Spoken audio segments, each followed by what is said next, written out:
Union people have always known that they have a right to fight for certain benefits. Doesn't mean we've always won every struggle, because we haven't, right? But inherently, union people understand that we have a right to fight. Non-union people have believed, naively so, and I don't criticize that, but there's a naivete about that, that if you worked hard, you had something, and if somebody didn't have something, that meant that they didn't work hard. Well, that's not the reality. There are people that work 2 and 3 minimum wage jobs a week just to attempt to put some food on the table. It was in the 70s. It was a 78. I'm not positive, so I don't want to be wrong here. But the unionization rate at the state of Pennsylvania at that time was like 37.9. And Pennsylvania had 2 Republican senators, a guy named Schweiker and Hugh Scott. And Hugh Scott was called Mr. Conservative. Schweiker had a COPE record, that's voting on union issues, of 100%. One of 6 Republican senators across America at that time, it's either late 60s or late 70s, I can't remember, that had a 100% COPE record. 100% voted in our favor every time, right? Mr. Conservative, Hugh Scott, had a 75% COPE record, 75%. Flash forward to the year 2000, massive loss of union density. We were down to around 15% at that time in the state of Pennsylvania. Rick Santorum had a 0% COPE rating, right? And Arlen Specter, who's considered the most liberal, he's not considered liberal, but the most liberal Republican in the U.S. Senate, had a COPE record of 50%. So the difference was union density, right? It's that power. It's knowing that you have that power.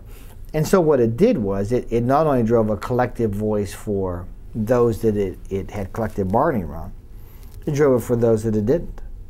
Because IBM didn't want to be unionized. So as not to be unionized, they went and started a pension plan. They gave health care. They gave dental benefits. Those companies didn't invent those benefits. The first collective medical plan ever for a large group of people was United Mine Workers. First pension plan, right? Those companies did not invent those kind of things.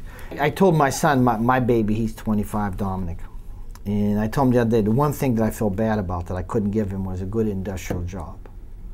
Then you could go in and work 8 to 4, 4 to 12, or whatever your shift may be, punch out at quitting time, leave that work there, and have a proud union job where you can feed your family, have your 2.3 children and 1.1 dog, right, and go on your vacations and have that kind of good life and be able to work with your hands. That literally does not exist in America. I came from a lifetime that when you walked into a mill or a mine, you knew that you were not going to walk out till the day you retired. That was my setting in life. That's not the case anymore. On Election Day is an initiative about the increase in minimum wage, driven by organized labor. Our workers don't get paid minimum wage. They get paid much above it. But we feel we have an obligation to society at large to drive those kind of things. Well, the other side says, who the hell are they to set the tone for those they don't represent? Because we feel that social obligation to them. The other side doesn't feel that way. When I was a kid growing up, even poor people had health care. Everybody had health care, right? You just knew that you were entitled to health care. And that shit now is like it's some kind of goddamn privilege for people. There's givers and takers in this world, and they're takers. Their house can never be big enough. They can't have enough cars in the driveway. They can't go on enough vacations. They can't have enough of enough of enough of enough. They don't care about the environment. They believe if the environment gets bad, they'll build a big glass dome and they'll put their house in there.